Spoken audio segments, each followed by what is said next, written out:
Doc here for DetroitBeardCollective.com, Detroit's premier grooming company. Visit DetroitBeardCollective.com if your beard is feeling dry, scaly, if you need to maintain your beard. This day and age, there's products out there that helps you take care of your beard. Beard butters will make your beard feel softer, better smelling than ever before.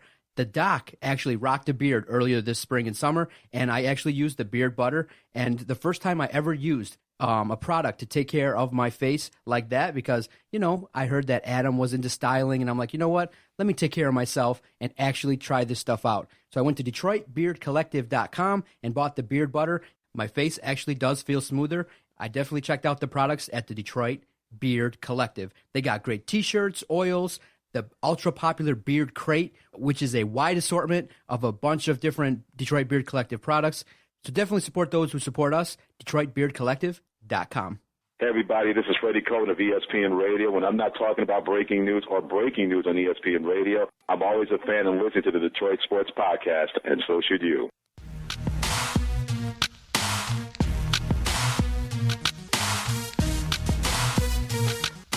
Often imitated, never duplicated. Welcome and thank you for downloading another episode of the Detroit Sports Podcast. I am the Doc, John Macaroon. Joining me, my cousin, Adam, the Jock Strozinski. What's up, cuz? Dude, you know what makes me upset? So we do a pretty solid show here, right? And we got a pretty solid gig going here.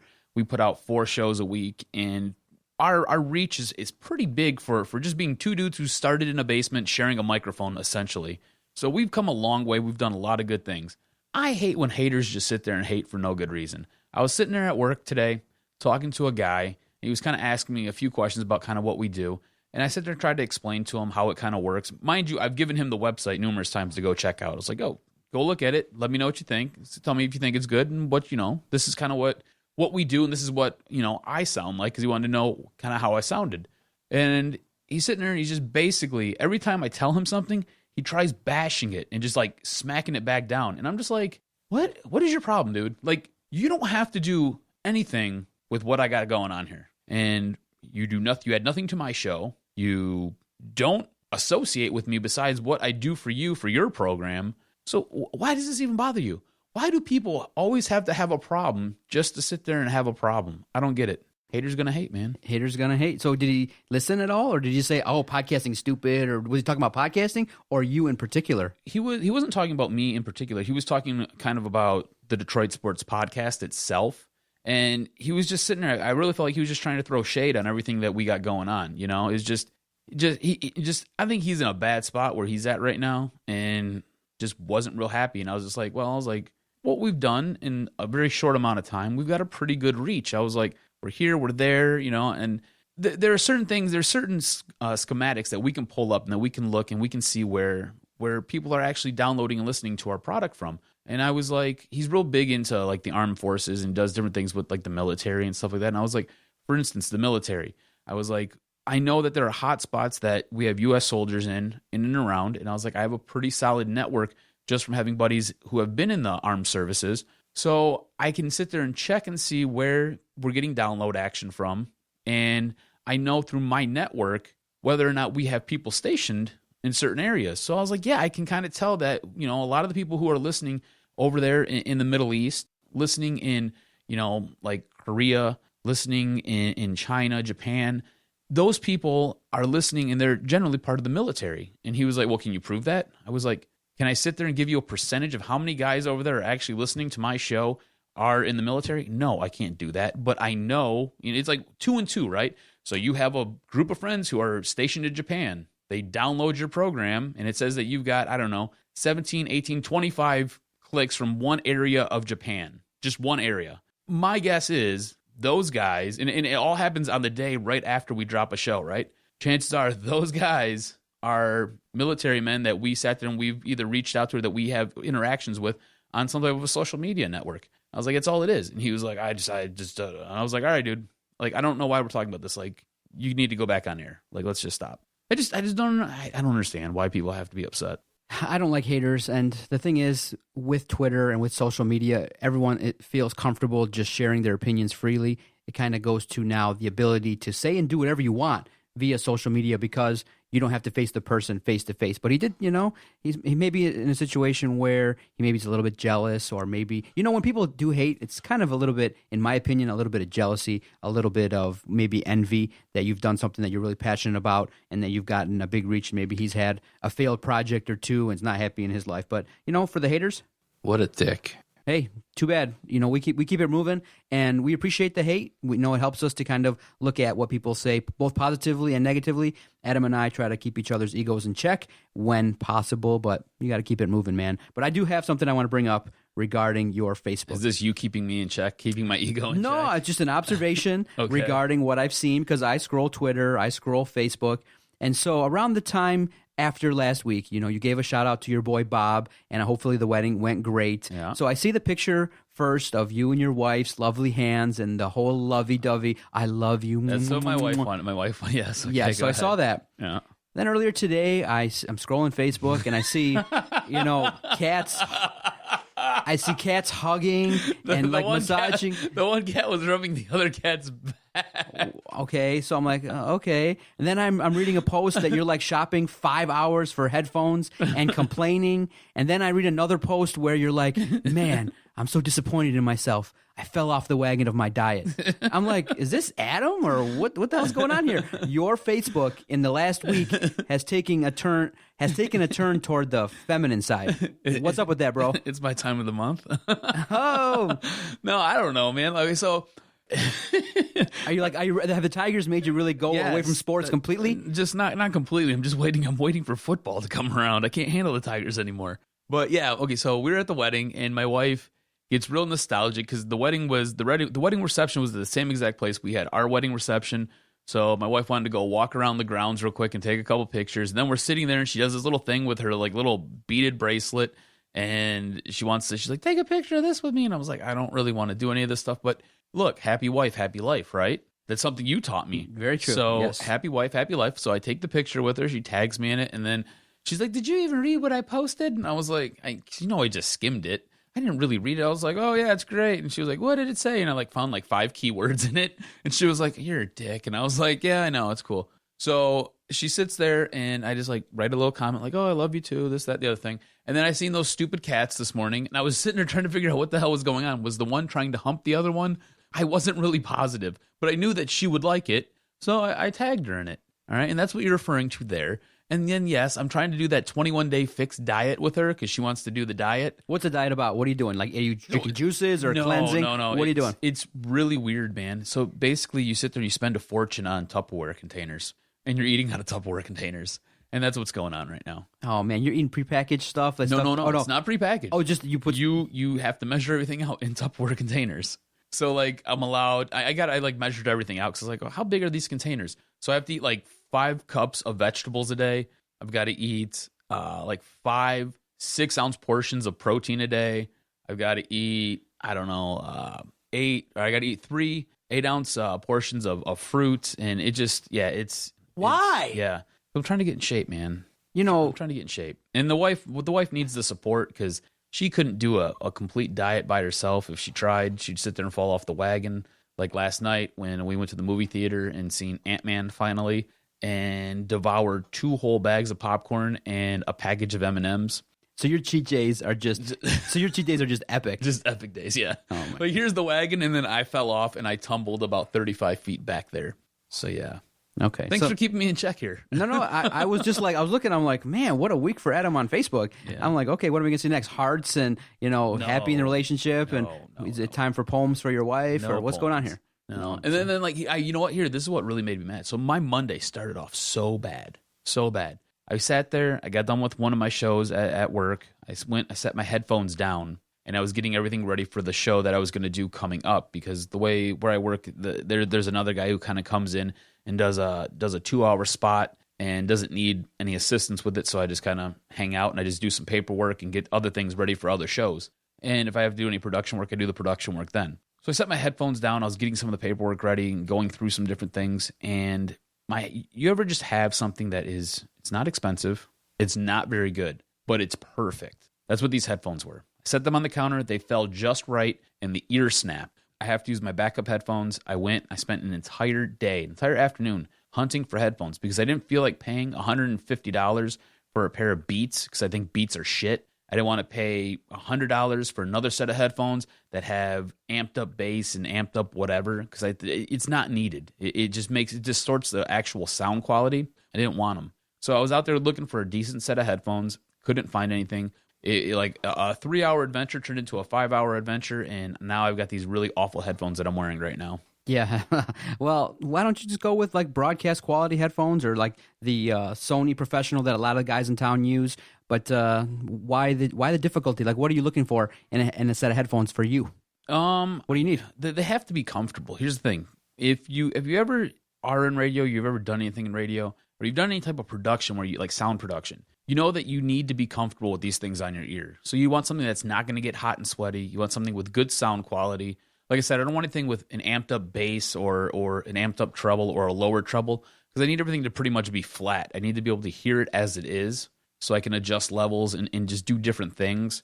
So I just need something that's flat. I need something that's solid, something that's good quality, not going to be hot or sweaty on my ears. You know I'm a sweaty guy, so I'm always warm.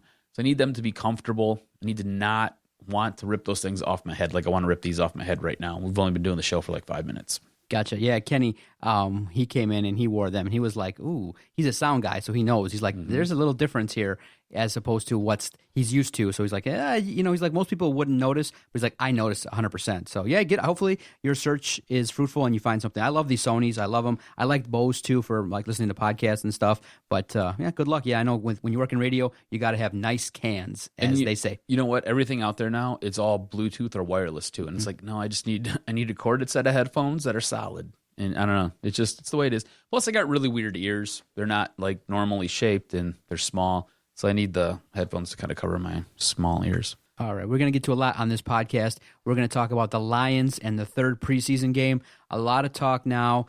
Every preseason comes around and it evolves into talks about really what's going on in the preseason. We're going to definitely talk about fantasy football and drafting early because now our league has been affected by it personally when Jordy Nelson went out. We're going to play a round of the Doctors in Session, and we'll end the podcast talking a little bit of Tigers, and we may check in with one of our Tigers insiders, depending on if we feel like it, because more and more, as time goes on, it's so difficult to watch the Tigers. I am announcing I'm going Tigers free this week. I'm not going to watch the series versus the Angels. I'm kind of done with the Tigers. They're very depressing.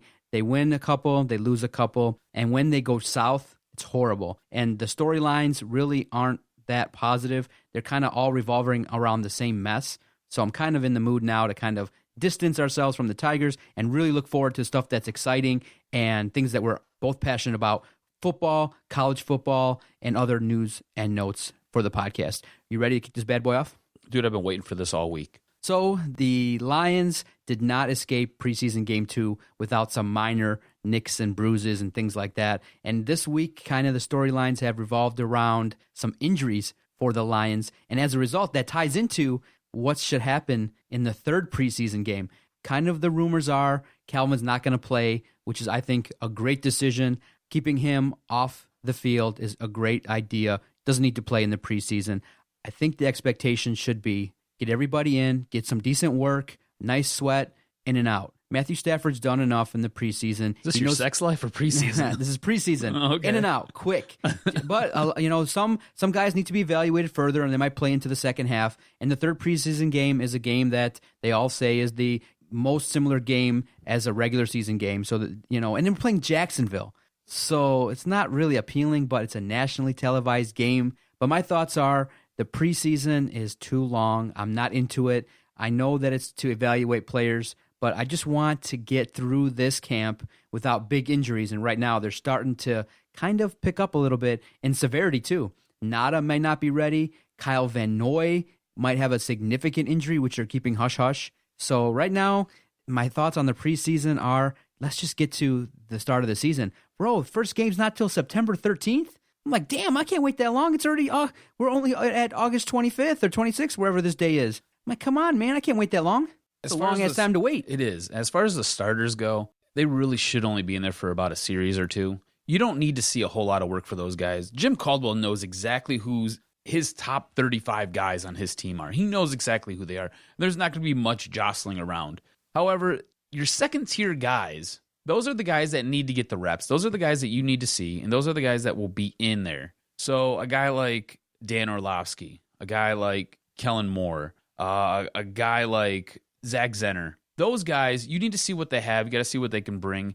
George Wynn, I mean, there's this battle going on for the running back position right now, and it doesn't concern number 1 or number 2 because you know that that's going to be Bell and Abdullah or Abdullah and Bell, however you want to flip it. But for that third back, everybody seems to be pointing to Theo Riddick, and then after that, there's this kind of struggle here. Who's going to take that next? Who's going to take that fourth tailback spot? And I think even Theo Riddick might be on a hot seat. So expect him to see some carries. There's all this conversation about who's the third wide receiver is because let's be honest, Lance Moore hasn't really shown a whole ton. I understand he understands the offense, but there's a few guys on this team who I think I would take before I take Lance Moore. So you still don't know exactly who your third receiver is, but Calvin and Tate are going to be 1 and 2.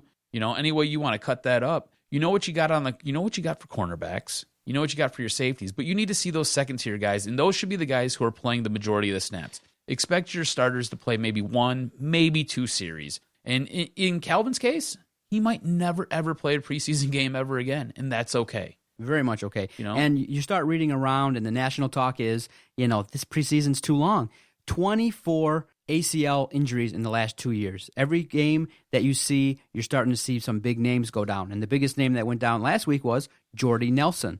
And it helps the lines out for sure that Aaron Rodgers' big target is no longer there. Their deep threat. The guy who takes as Randy Moss said, take the top off the defense. And for our fantasy league, we have a keeper league where we're allowed to keep one player. Your wife was affected because it literally happened 7 minutes after our draft happened. So she's now affected because you decided to draft on 23rd. I did not decide that. I did not want that. When the consensus was you're not supposed to draft until after the third preseason game. That's usually when I like to do it. Yes, that's what we've been doing. We've done it towards the end of the third round of preseason games or towards the beginning of the fourth. So. Look, once because you weren't there. So this year, if you win, I do not want to hear you talk any smack about any of your drafting. I can't take any credit. You sat there and you nominated Jason, the fantasy guru Jarvie, to draft your team. So I don't want to hear any smack talk from you. Genius move, right? Yeah, it was pretty smart. Wait, no, I didn't think about it first because I'm kind of a guy that just, makes a decision and goes with it. Is that etiquette? Is that okay? No, it's totally not okay. It's not okay? No, it's not okay. The thing was I was dealing with a massive headache in the morning, and when you had called me, I was actually sitting on my throne,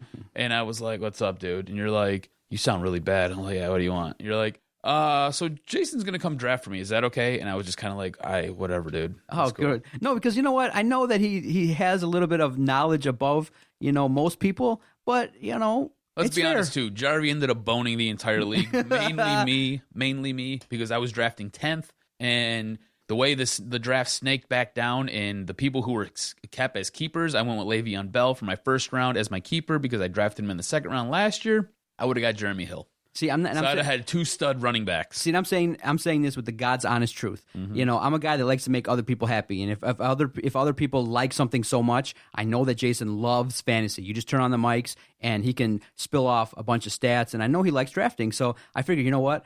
I have a deficit. I'm not going to be there. It totally sucks. I have to draft 2 teams, and I know that everyone else kind of felt inconvenienced drafting for other teams. So I'm like, you know what?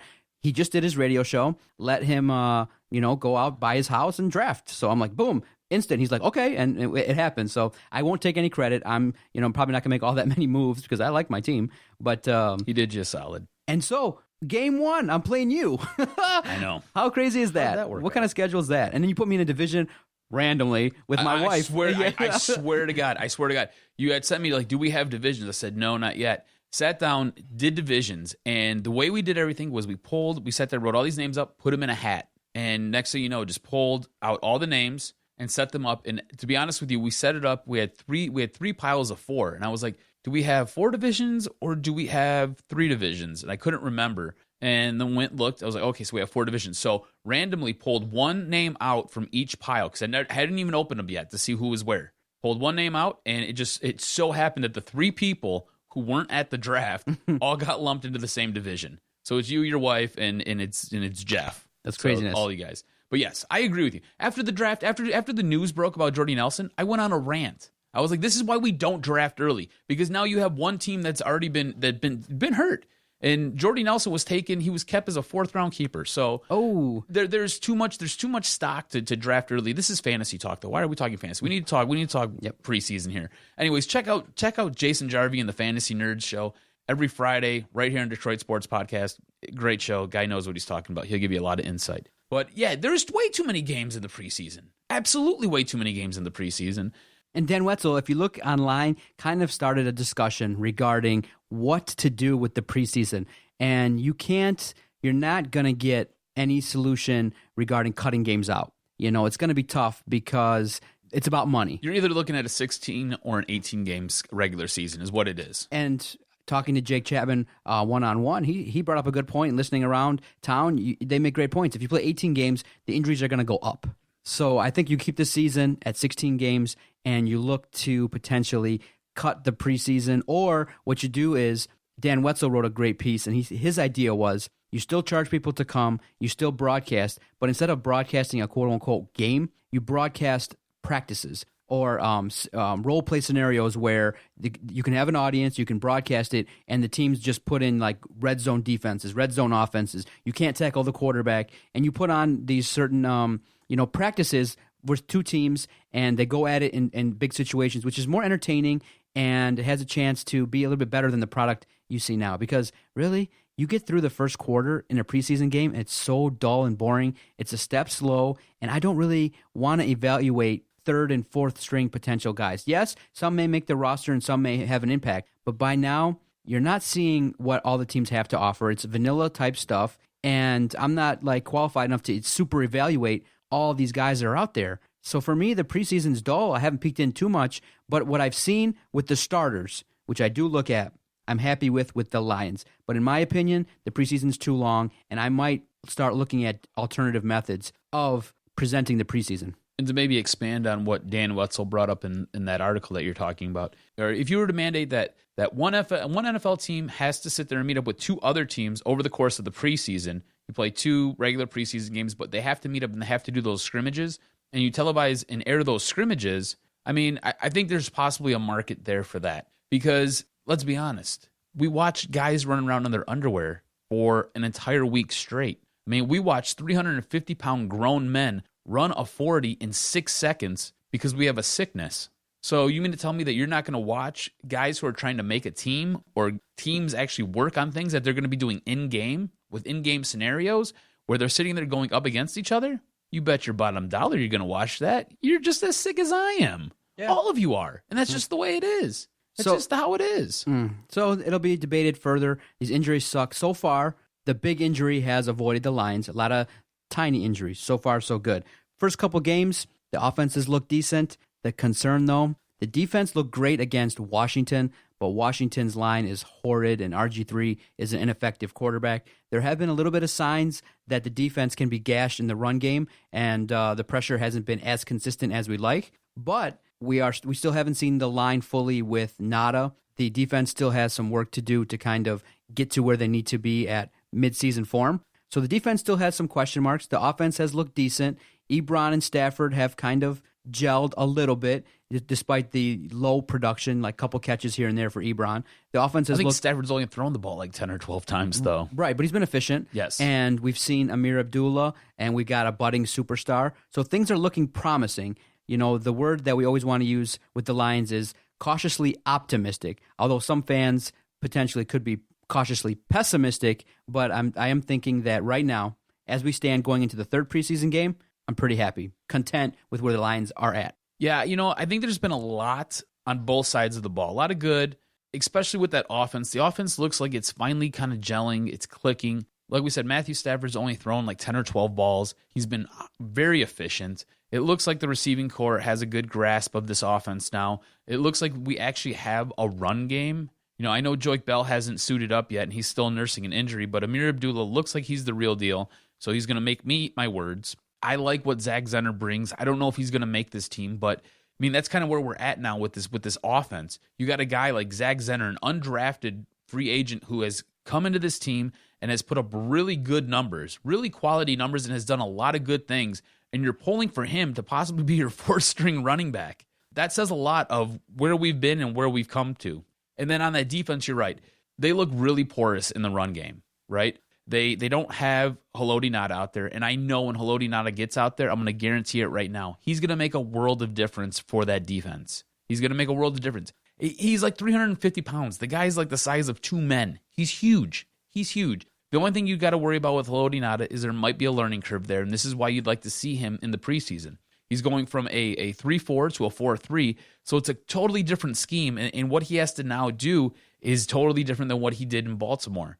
But I think he's a smart enough player, and I think he's a big enough player, and I think he's a good enough player to where you're going to see a dramatic improvement on that line. So a lot of good things. And you know what? I like the secondary. I like the linebacking core. I think there's been a lot of great things. I'm now more concerned about the depth guys.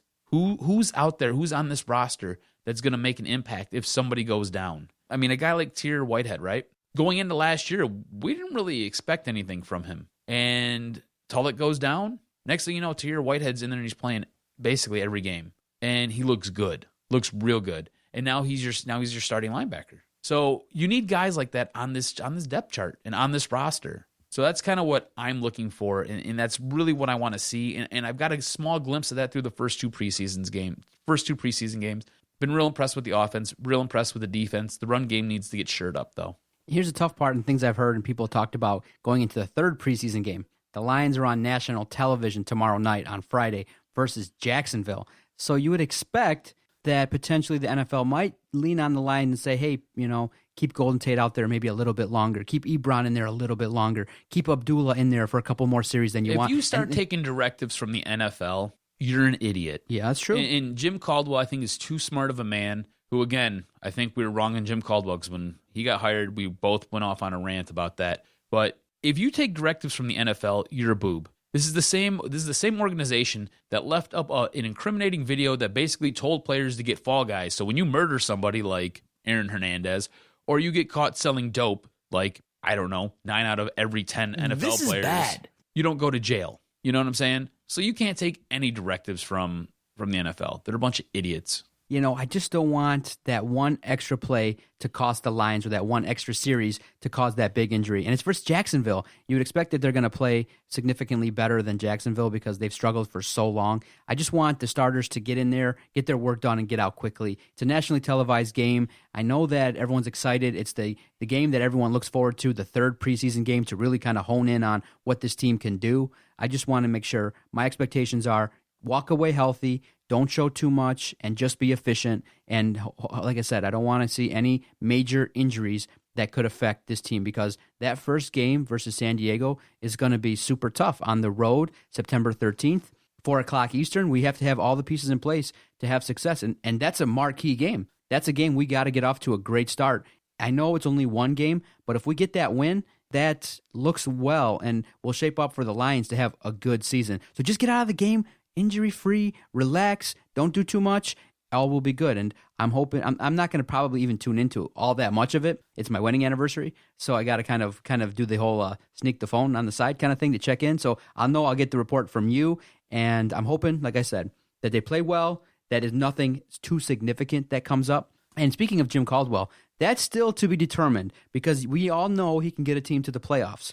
Listen, my goals are not, I know baby steps. My goal is to win the Super Bowl. I'm ready to, top dog. And so I brought it up to Vinny on the Motor City Sports Rant, and he kind of shot me down and looked at me like I was crazy. But I said that, if this season kind of is like a 7-9 season and they don't look like they're progressing, I would have no problem if they broom Caldwell aside and just promote Terrell Austin. That's what I said on the podcast because I'm starting to get that feeling. This defense is going to be good, going to be in the top 10, maybe not in the top 5. He's going to have a super high cachet. He's going to be well respected. He's going to be in high demand.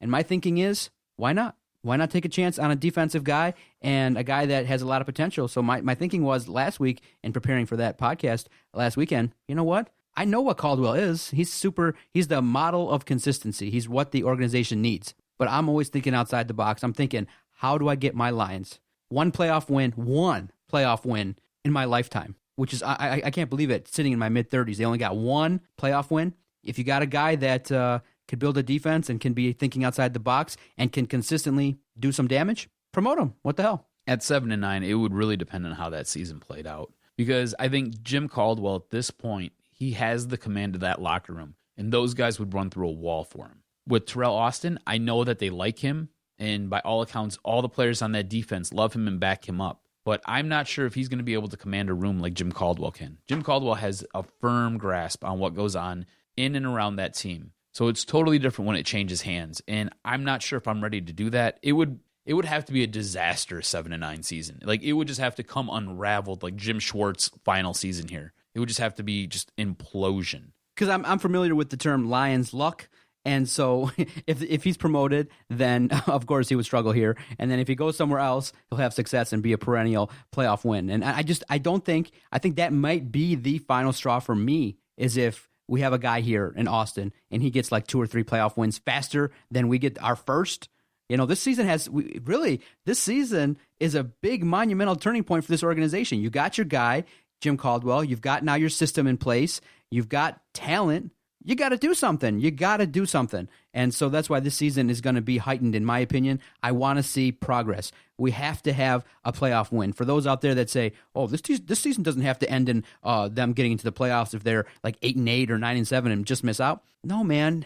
How much longer can you wait? How much longer are you going to have Stafford and Calvin in their prime? It's not going to be too much longer. So I want and I demand that this team get to the playoffs and at least get me one win. Then you got me probably hooked for another year or two, and I'm good. But I can't wait any longer, man. My patience is done. So is it safe to say that Jim Caldwell is a major concern for you heading into the regular season? I know what he is. I mean, I don't think he's a concern. No, he's great for what they needed. But we said it earlier when we evaluated him. We said the term we used was gatekeeper. This is a coach that's going to take you where Jim Schwartz couldn't and put you into the spot where you can be a little bit successful in the regular season, have more consistency, have more discipline, bring in a good offensive philosophy, and help Stafford kind of take that next step.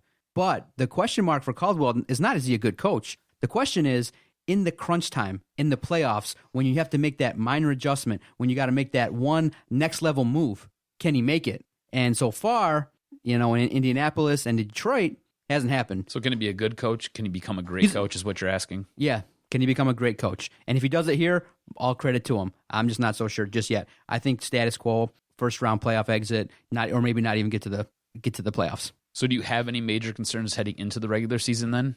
Major concerns is defense. You have to have a look at how's that line going to respond to the loss of Sue. How are the cornerbacks going to handle the wide receivers in our division? It's helped out now that Jordy Nelson's gone, but you still got Aaron Rodgers, cerebral assassin, in the division. How are they going to handle those two games? And can you take that next step and dethrone the king? Can you go into Green Bay, handle your business, walk in there, knock out Aaron Rodgers, get consistent pressure in big-time situations, and make plays? That's my biggest concern is the defense. I think the offense is going to be in the top 15. They look like a good team on offense. I'm hoping that Stafford and Ebron are not trying to pull wool over our eyes and lying to us, that they do have chemistry. So that's what I want to see. I want to see the defense continue to take those steps needed to solidify this team and to get them to the next level, because a great caliber defense can take you a long, long way and can mask some serious problems if the offense struggles.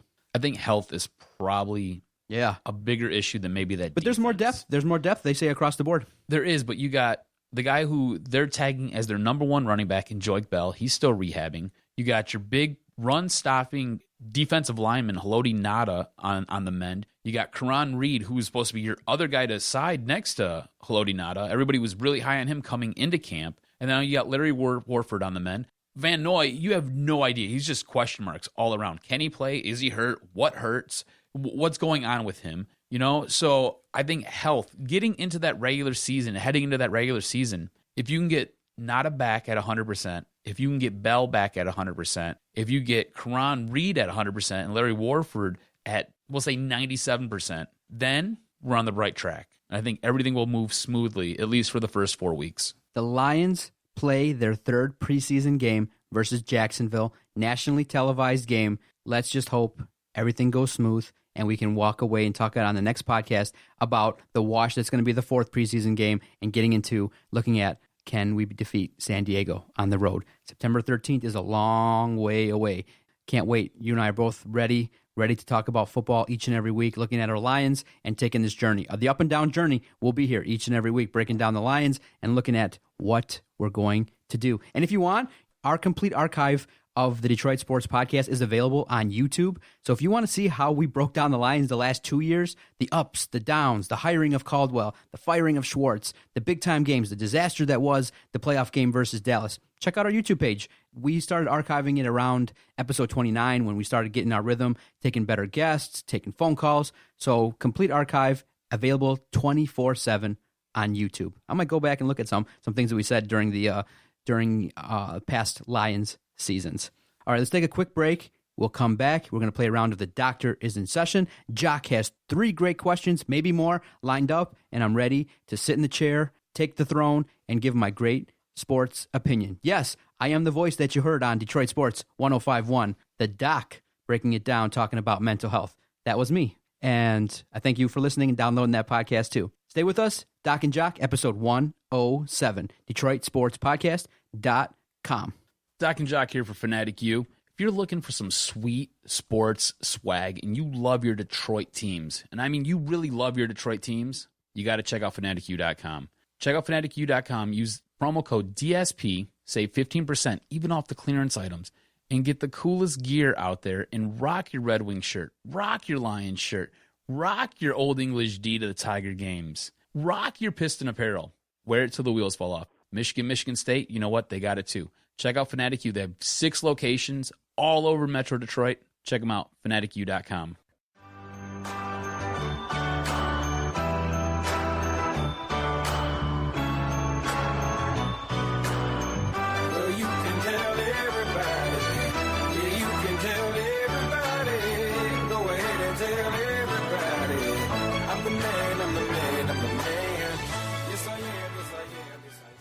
Thank you for downloading the podcast. Thank you for staying with us. This is the Doc and Jock Sports Podcast, episode 107. I'm ready, Jock. I'm ready for the questions that you got lined up for me and what we call The Doctor is in Session.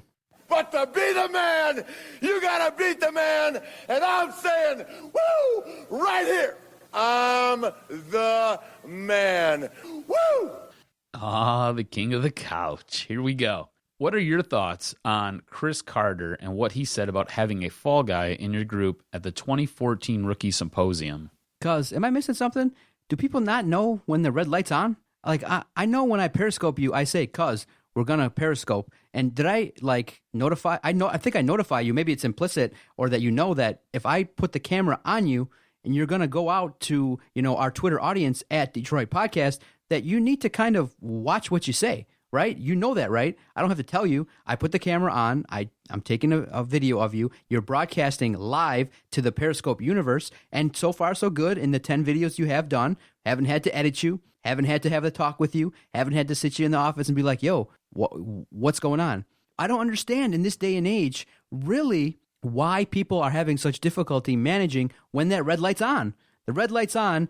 It's being videotaped. I don't know, maybe he wasn't aware of what he was saying, but the message is really, really horrible on so many levels. And he did come out and apologize, and he came out on the, on a preseason game and said, my words were wrong and things like that. But listen to the message. And as a psychologist, it's infuriating. The message is not take responsibility for your actions. The message is not watch what you do and say.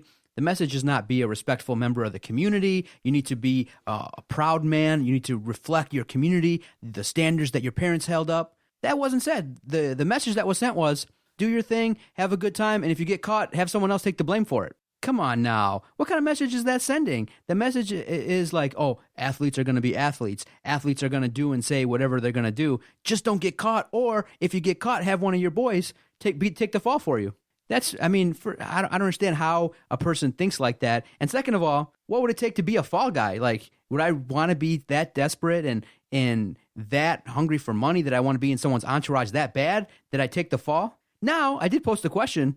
I might do it for like $150,000. That's not a bad number. If I'm a friend of an athlete and he's like, yo, you're going to go serve life behind bars because... Life? No, I'm talking about, 6 months to a year and a half. Okay, maybe. You're too soft for jail. So, no, I couldn't do it. I said the number might be high 5 figures, low 6 figures. So I'm of the opinion that it's just a horrible thing that happened and another mark on the NFL that's just not acceptable. And the sick part, they can't get out of their own way. The sick part, was It stayed on the NFL website for a year. For a year. How did you not catch it? I'm blaming you. Where were you at? You look at that site. I do, but I wasn't watching the rookie symposium. What do I care? So now you got to start looking at these sites. I'm gonna have to start watching all the videos. Yeah. Just have to go through the catalog. You know it. So it's a disappointing thing. It is. All right. Oh, are we periscoping? I'm periscoping you right now. Thumbs up. There we go. I think I'm doing it right. I hope so. All right. So what are your thoughts? Because you're a huge UFC guy. Big UFC guy. Hello to all the periscopers. What are your thoughts on the Pistons players training with UFC fighters? Oh, it's great news. Great news that the Pistons are gelling as a unit. Reggie Jackson, Andre Drummond, Spencer Dinwiddie have all kind of said that they're going out to Vegas and they're going to train with the UFC guys for about a week. A little bit of a concern in that UFC training is a little bit intense. You know, you're grappling, you're doing jiu-jitsu, you're punching. And so, you know, injuries to your wrist, your legs, you got to be careful. But the good thing is what you're starting to hear is the Pistons are gelling as a unit. They're definitely wanting to get together and bond and are ready to have a good season. So I have no problem with it as long as they don't go overboard like you do in the gym, Jock, and try to do things that they're not supposed to do. Because it can get intense quickly with these competitions and sparring. You know, you take a little jab to the face and maybe Spencer Dinwiddie doesn't handle it that well, and boom, he ends up tackled and sprains an ankle or even worse. But I'm all for it. I'm liking what I'm seeing so far with the Pistons, and it's all good. Jason Smith says that they all need to work on jump shots and free throws. I love it. Good stuff. I love Periscope, dude. This is great. I need to start doing this more often. What's your reaction to Curt Schilling's meme tweet that read, it said only 5 to 10% of Muslims are extremists. In 1940, only 7% of Germans were Nazis. How'd that go? The text was superimposed over a red-tinted photo of Adolf Hitler. And I really feel like this question, you need to be the one to answer this question because you're of Arabic descent. You're not Muslim, but you're of Arabic descent. And it just goes, not all Muslims are bad. And not just like, not all, I guess, Germans were bad. You know, I mean, you're kind of put in this weird spot here. And I think what Curt Schilling did kind of maybe overstepped his bounds. And I just kind of want your take on it. Listen, this is our Twitter page, @Detroit Podcast, which you and I run. We tweet a lot to our followers. I still don't think, besides maybe one tweet that we sent out when William Clay Ford passed away, have we even crossed that line. Why are these guys... That was such a long time ago. Yeah, why is Curt Schilling tweeting about this? I don't understand what's the importance of his tweet at that time. Okay, you maybe write it out, you maybe get the picture ready, you line it up. How do you push send not knowing that you're going to get in trouble? That's what we talked about earlier before you started periscoping me, was that, do you not know that the camera's on? I know the camera's looking at me. I see it. So you're not going to do or say anything that's going to be controversial. But on the other side of things, I know right now with Donald Trump, people are liking the fact that political correctness is being talked about, and people are saying, like, you know what? I'm sick and tired of these canned answers. I'm sick and tired of people just kind of going through the motions. They want to hear people talk. So in that sense, I understand it. But that's through your Twitter page? Come on now, Curt Schilling. You got to be smarter than that. What are you doing? Now, I am Middle Eastern. I am of Lebanese descent. So the whole issue of, terrorism hits home to me. I remember specifically the feelings that I had regarding September 11th. It was a tough time, but I do understand, and I think everybody out there that's listening knows, the Muslim faith is a great faith. It's not a faith of harm. It's a faith as a whole is a good thing. Now, those that take that faith and do things that are like that awful, obviously we don't want to see. It's obvious. We don't want to see the videos that we see. We don't want to see people getting hurt. But at the same time, it needs to be addressed, and it's being handled. Whether you agree with the politics or not, it's getting handled. Now, for Curt Schilling to kind of bring that up and to put it publicly, it was a bad look, and he deserved to get suspended. And This isn't the first time he's done stuff like this, though. I know in this country there's free speech and things like that, but I think you have to be smarter and know that those kind of hot-button topics, you need to be very sensitive, because you're not just offending your followers, however many he has, maybe upwards of a couple 100,000 or 1 million. You're offending a whole religion of people, potentially. And to bring up the Nazis in the past, it's just one of those things where he didn't need to do it. Focus on baseball. You'll be all good, Curt. Focus on baseball and getting your affairs in order, and all will be good. Guys on Twitter, be careful. It's very dangerous what you do on this thing. And I know firsthand. I'm tweeting a lot. So be careful. Don't push send. Simple as that. Simple as that. Don't push send, and all will be good in your world. Take the advice of the doc, psychologist here.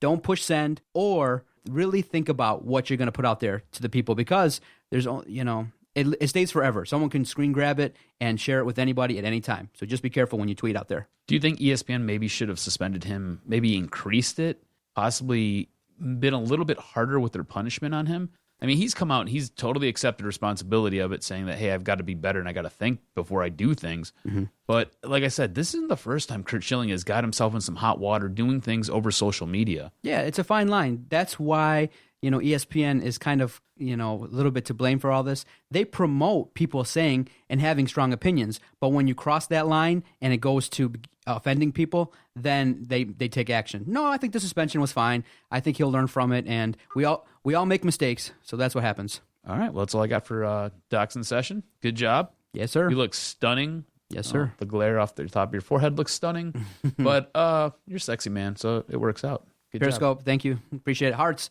Give the Doc some hearts. I appreciate it. Let's take a quick break. After the break, we got to talk a little bit about the Tigers. Maybe we'll check in with an insider, depending on if he's available or not. But after this break, we'll finish the podcast talking about the disaster that was the week for the Detroit Tigers. DetroitSportsPodcast.com, DocNJock, episode 107. I want to tell everyone out there about DetroitSportsNation.com. They're a great website, and they've been very supportive to all the shows on the Detroit Sports Podcast Network. They host all the podcasts. They have great writers that cover all the Detroit teams, all the college teams. Check out their website and support those who support us. DetroitSportsNation.com. The collaboration has been excellent, and it's helped us to continue to grow and have great guests, take phone calls. So our collaboration with the Detroit Sports Nation has really been successful, and support those who support us. DetroitSportsNation.com.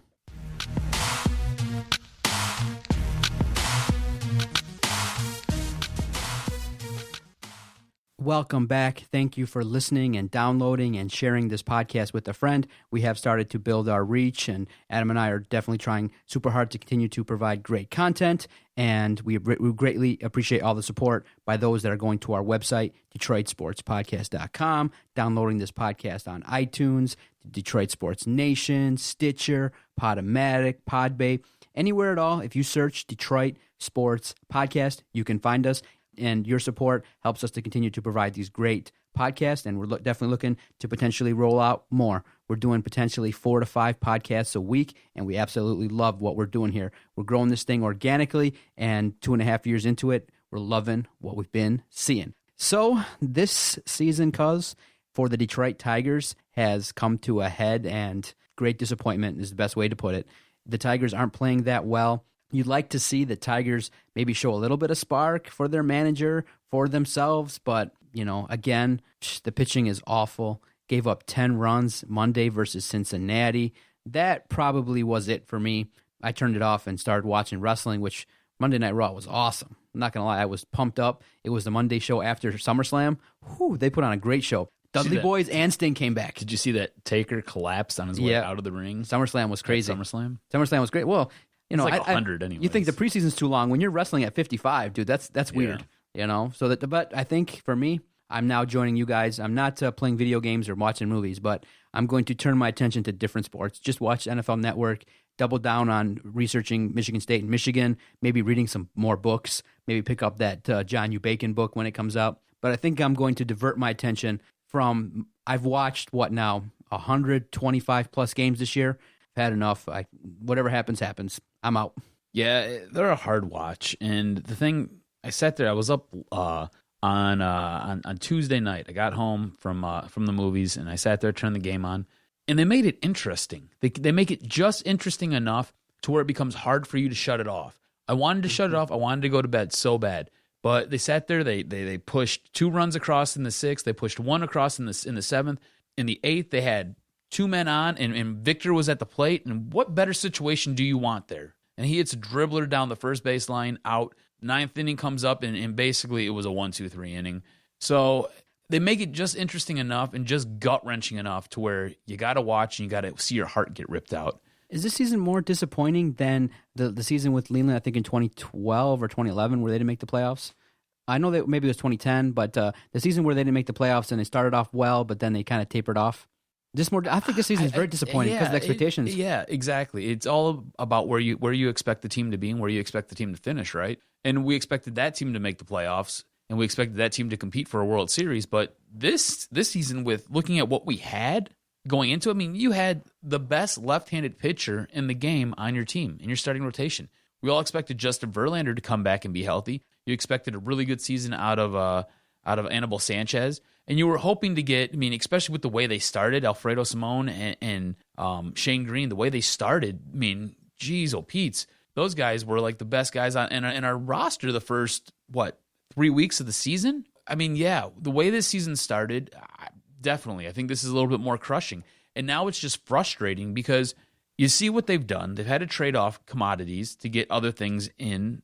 You got a guy like Daniel Norris go down with an oblique strain, and he's basically done for the regular season, so you won't see him again unless somehow they make the second wild card, which doesn't look like it's going to happen. I mean, this is where we've fallen. We've gone from talking about a World Series caliber team to now not making the second wild card, which is a complete joke in and of itself. You got all these things going on in the locker room. You got Miguel Cabrera snapping on people. Then you got it coming out saying that, you know, the season's not over and they're gonna go to the playoffs. So it's such a frustrating year right now, and you can see it with all the players. If you sit there and you hang out and you watch any of the post game pressers, I mean, the players know what's going on. They're just as upset as you are. So this is just you're still tuning in a little bit, but sometimes if other things are more pressing, you just don't watch them. Yeah. I mean, not must watch anymore. Right. You said it. It's like I totally didn't get geared up to watch the game on Sunday. I sat there and I just completely devoted myself to our fantasy football draft. You know, I didn't sit there and hang out to sit there and see any of the beginning innings of the baseball game on Tuesday night. I went to the movies. You know, so if there's something else that comes up, I'll go do that. But I'll hang out and I'll watch and I'll stay abreast of what's going on. But that's about it. I mean, they're hard watch, man. They're hard watch. I don't think Brad Ausmus gets it. I don't know what's going to happen with this team.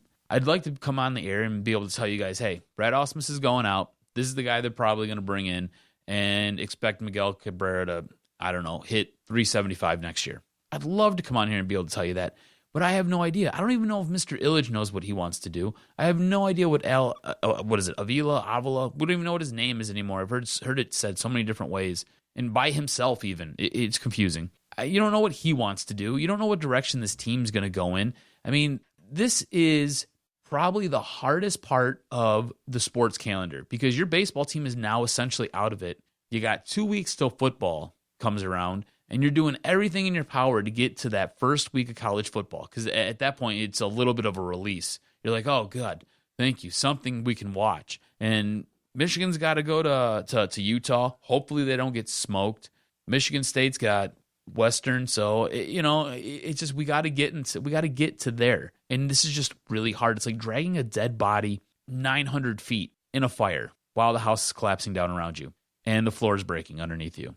Just sucks. You know, nobody really likes to come out and say, "Well, you need to let go of the manager. You need to kind of start over," but you need to let go of the manager. I think everybody has. Yeah, you need to let go of the manager and start all over because they're not playing for him. It's just he was at the wrong place at the wrong time, not experienced, wasn't supposed to take over the reins for this team and at that time for them when they were looking for a World Series. And I think it marked the end for Ausmus when Dave Dombrowski goes because a new general manager comes in. He's going to want his own guy. He's going to want his own guy. And then I think the little hint that you heard was when reports came out that, Avila kind of took a dig at Dombrowski and the organization. And it's kind of weird, too, because he was there, but he came out and said in a report, the Tigers are really behind Major League Baseball standards in terms of looking at the sabermetrics and the stats. And he said, as an organization, we're going to look now to push that and look at those numbers and really start to get those guys.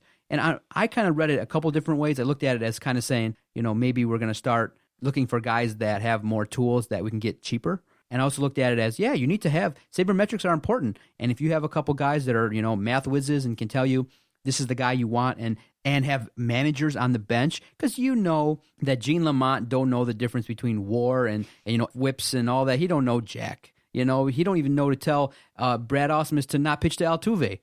So I think I'm more angry at Gene Lamont and the coaches around Brad Ausmus. What are they telling him? Ultimately it's Brad's decision, but Gene Lamont has been in the game probably longer than I've been alive. But what's he doing out there? So I think they're going to bring in guys that know sabermetrics and are going to help the next manager, or maybe the next manager is going to be a numbers guy too.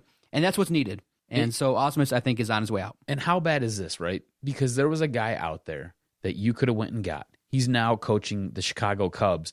And look at what they're doing. He helped resurrect that death pool of an organization. They're now contending for a playoff spot, whereas we're just sitting here in the deep end of the pool drowning. I mean, it just goes to show you what a good manager can do for your team. And I don't want to come on here and bash Brad Osmus. That wasn't the whole point here. It's just I don't think he has respect to the clubhouse anymore. And I think you kind of seen cracks of that when David Price walked off the mound and went into the locker room. You hear little things like Yoenis Cespedes has no problem coming back here if there's a different manager. They'll put you on the inside track to get him. So, I mean, there are things that have been said and things that have been done. And I can't ever remember a time where a guy like Miguel Cabrera has snapped on the media like he's done in the past couple weeks. And, I don't think these types of things would happen if you had a manager like a Jim Leland, like a Tony La Russa, somebody in there who can control that locker room. I just don't think he has control. Gene Lamont doesn't do it, and I don't think anybody else on that bench does it either. Oh, my God. All right, and there's not much to say. It's time to kind of look to the future and maybe, like I said, peeking at the minors and who can come up and help the team.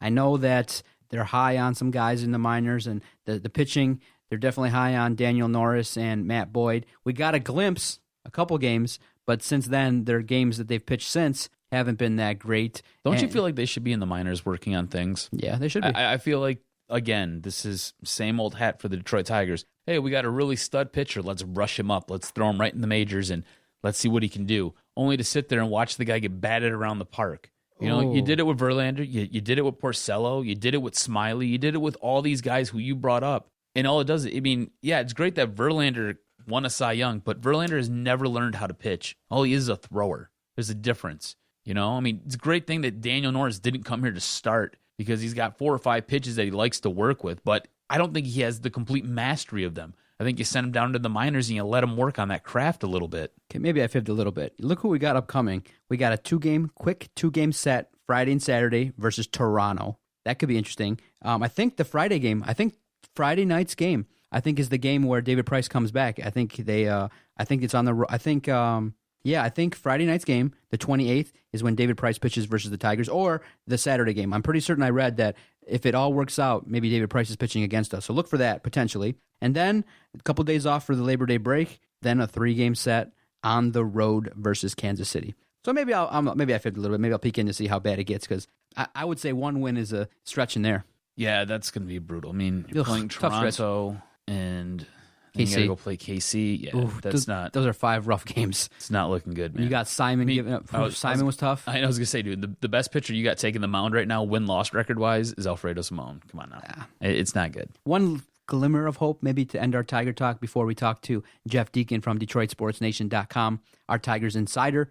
Justin Verlander, having a couple performances that are noteworthy, getting his fastball up there, getting guys out, still giving up runs, but not at the clip he was earlier in the season. Kind of done a little bit better and kind of is trending upward, as you would say. Yeah, I think his last couple games here, he's done much better. I mean, he looks almost like the JV of old, which is good to see. So I think that we can kind of point to a lot of his struggles early in the season and late last year, being injured, not being 100% healthy. I really wish that he maybe wouldn't have rushed it this year, so that way he could be a little bit more in tune. And I mean, at this point, the season's lost, right? I mean, they're not playing for anything. I don't think they're making the wild card. You don't think they're making the wild card.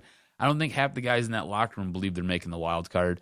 So I almost wish that, hindsight being 20/20 and what it is, if they would have just waited on Verlander, maybe not tried to rush him in, and then maybe if you wanted to bring him back really late in the season. But yeah, his last couple games, he's looked like the JV of old, which is nice to see. I really wish he'd be a little bit more efficient with his pitches, but that's neither here nor there. I mean, even when he was winning Cy Youngs, he wasn't very efficient with his pitches. All right, it's about that time. Let's go to the chat that we had earlier with Jeff Deacon, our Detroit Tigers insider. We got a chance to catch up with him and talk a little bit about the season that was. We haven't caught up with him in a minute. We'll talk a little bit about the recent woes. This is our chat with Jeff Deacon from Detroit Sports Nation. All right, we have the guest who's appeared the most times on the Detroit Sports Podcast with DocNJock. Jeff Deacon from the Detroit Sports Nation is on the line. Jeff, my man, it's been a minute. How you been? I'm doing great, man. How about you?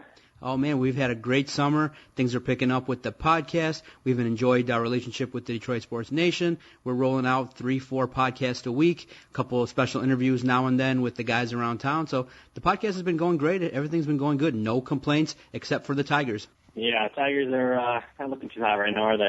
My goodness. When you look at the end of August and you see the Detroit Tigers at the bottom of the standings, it's not a spot I thought I'd see them at this point in time. Definitely not. I mean, obviously, they had division title hopes and hopes of getting back to the World Series like they did a couple of years ago, but things just haven't worked out at all. I think it's kind of been one of those disaster seasons we just like to forget. Yeah, and really is quite surprising in that a lot of injuries, the bullpen, the starting pitching, and it seems like when you look at teams that struggle, you have a team that would hit and then not pitch, or a team that pitches and then doesn't hit. It just looks like a team that many people feared early on in the season would go 81-81, and it just looks like a team that's just basically mediocre. Yeah, I think that the best way to describe them right now would be they're consistently inconsistent. I mean, they played 2 games back-to-back at Wrigley Field. They win both and put up 25 runs combined in the 2 games. And then they play the next 4 at home against Texas, and they score a total of 9 runs in those 4 games. It's just, they can't string together a series of games where they pitch well and they hit well. They're either pitching well on one night and the hitting's not getting it done, or it's vice versa. They're not clicking, and that's really been the problem since mid-April, really, with this team. So I'd say that combined with a bunch of injuries, Cabrera going down for 6 weeks hurt him a ton. The starting pitching has been okay, but needs to be a lot better.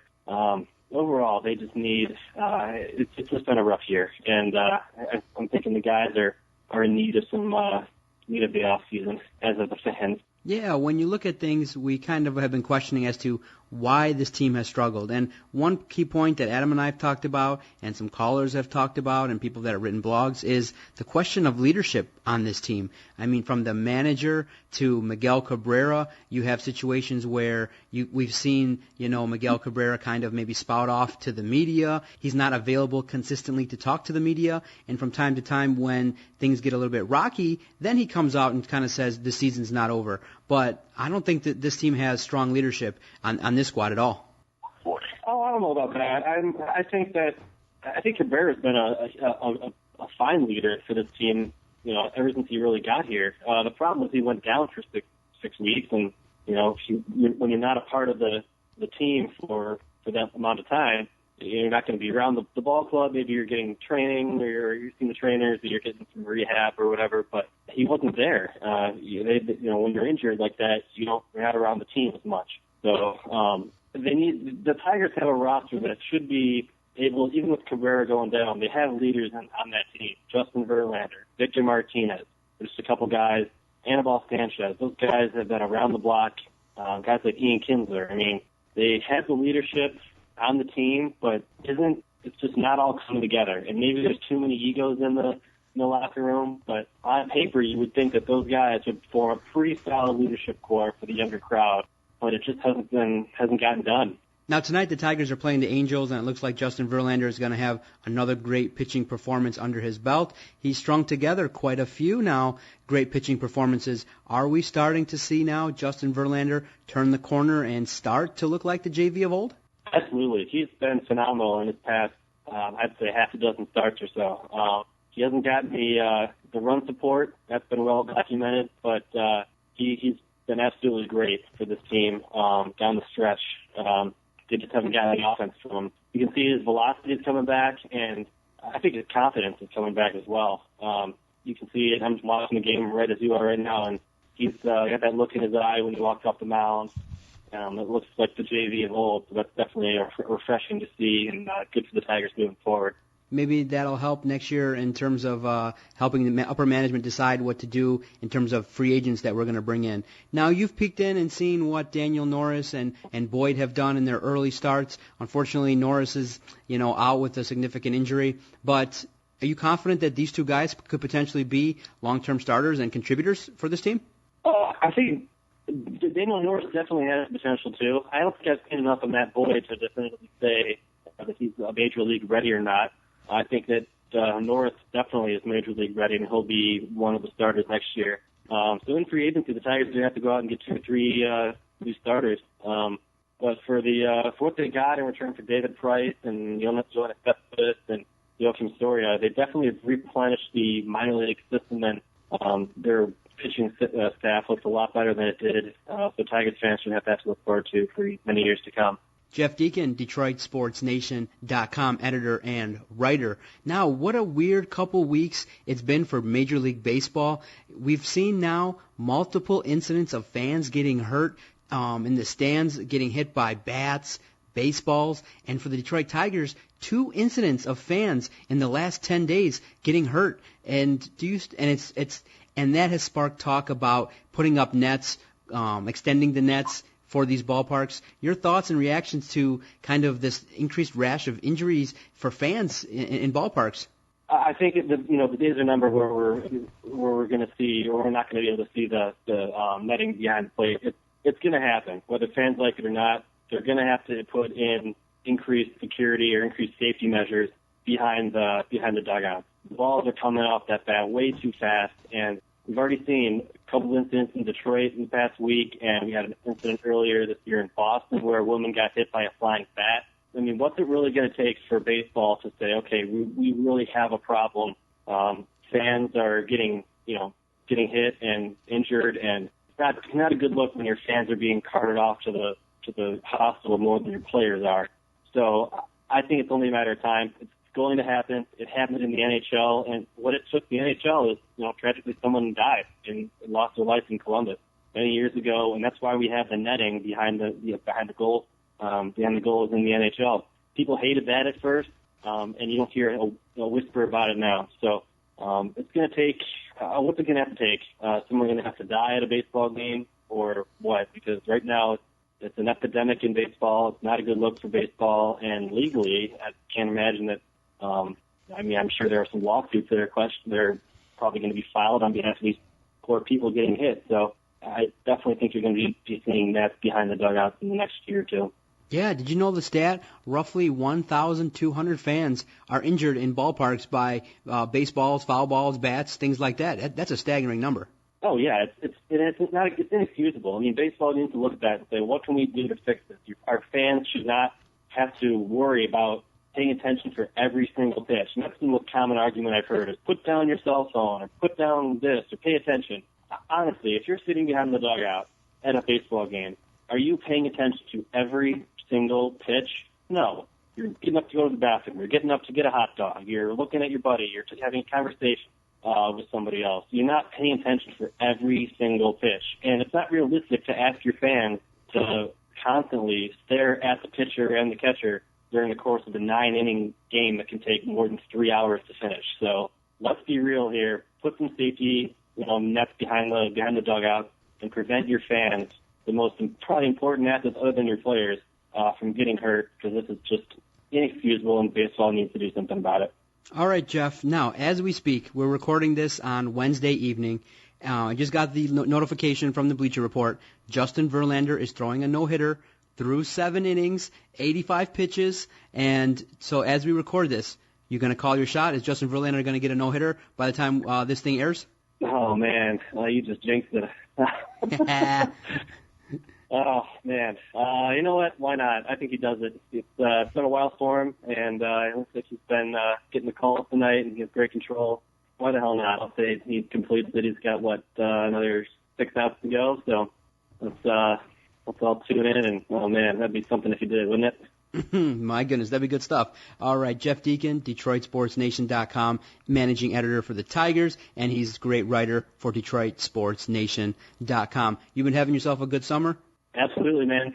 That's right. Thank you for coming on the Detroit Sports Podcast. We greatly appreciate it, and we're going to tell everybody that you're going to be a trivia question for some kind of prize. You've appeared on the podcast the most times, man, so look for that contest sometime soon. Sounds good. Look forward to it. All right. Thanks, Jeff. You got it, buddy.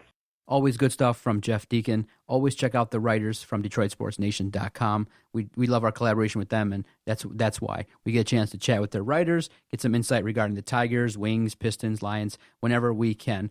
And it's always good to catch up with Jeff Deacon. He's a good dude and the most frequent guest on our podcast. If that's a trivia question one day, maybe it will be for a prize. Jeff Deacon, the guy that we've had on the most times on this very podcast. Oh, cuz interesting week, kind of a rough week with some news and notes around, the country, some sad news, but, that's why sports isn't a good outlet for us. It's a chance to let out our passion and to kind of get away and escape from some of the sad realities that we deal with. And I'm always grateful that we got sports and something that we're truly passionate about. I know a lot of people sometimes don't find something that they're passionate about, and you and I think, are lucky to do this podcast every week. We can break up the monotony of our weeks and do something fun that we love and that we would do anyway if we weren't recording it. For the Jock, Adam Strozinski, and if I don't say it enough, I'm appreciative that you come here and do this with me every single week. You've done it 99.5% of the shows. Good stat, good numbers. I would have Skyped them too if I had some internet access in the Dominican Republic. Sorry about that. I am the Doc, John Macaroon. Look for us. We're going to be around. Doc and Jock, Detroit Sports Podcast.com. Go Lions. And all I can say is Detroit Sports Podcast scores. I have voices in my head, they counsel me, they understand, they talk to me.